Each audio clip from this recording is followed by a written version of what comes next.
Hi అండి. ఇలా మిగిలిపోయిన గాజులు ఉంటూ ఉంటాయి కదండి, వీటితో ఒక ఈజీ స్టోరేజ్ కంటైనర్ చేయబోతున్నానండి. బయట కొనే పనే లేదు, ఇంట్లోనే చక్కగా చేసుకోవచ్చు.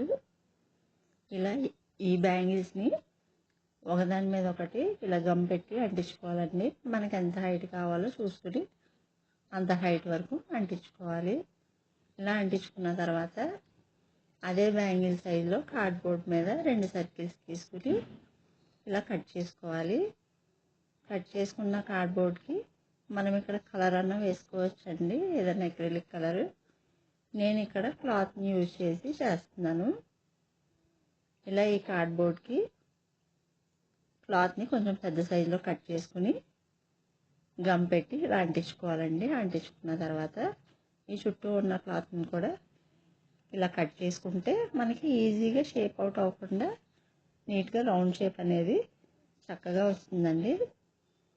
ఇలా గమ్ పెట్టి ఒకదాని మీద ఒకటి ఇలాగా అంటించుకుంటూ మొత్తం అంతా ఇలా అంటించుకోవాలి.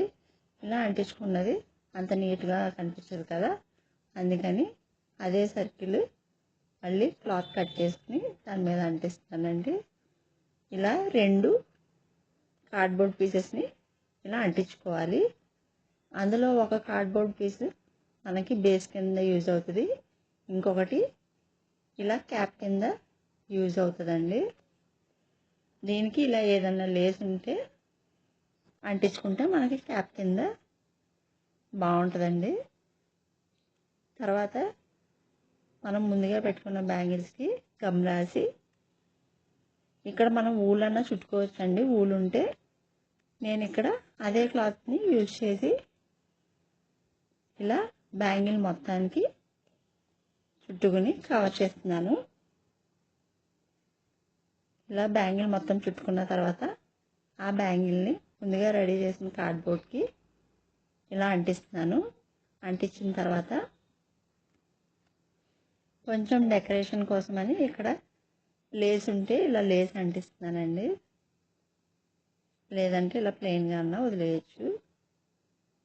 మనకి బయట కొన్నలాగా ఉండాలంటే కొంచెం ఇలాంటి డెకరేషన్ చేయాలండి. పైన క్యాప్ కోసం ఇలా ఒక పోసని అంటించాను. ఇక్కడ వరకు ఇలా సింపుల్గా చేసుకోవచ్చండి. ఇంకా మనకు కావాలంటే స్టోన్స్ కానీ మిర్రర్స్ కానీ ఏమన్నా అంటించుకున్నా ఇంకా చాలా బాగుంటుంది. దీంట్లో మనం ఇలా ఇయర్ రింగ్స్ కానీ ఏమన్నా ఉన్నా చక్కగా స్టోర్ చేసుకోవచ్చు. ఐడియా నచ్చితే లైక్ చేయండి, షేర్ చేయండి, ఛానల్ని తప్పకుండా సబ్స్క్రైబ్ చేయండి.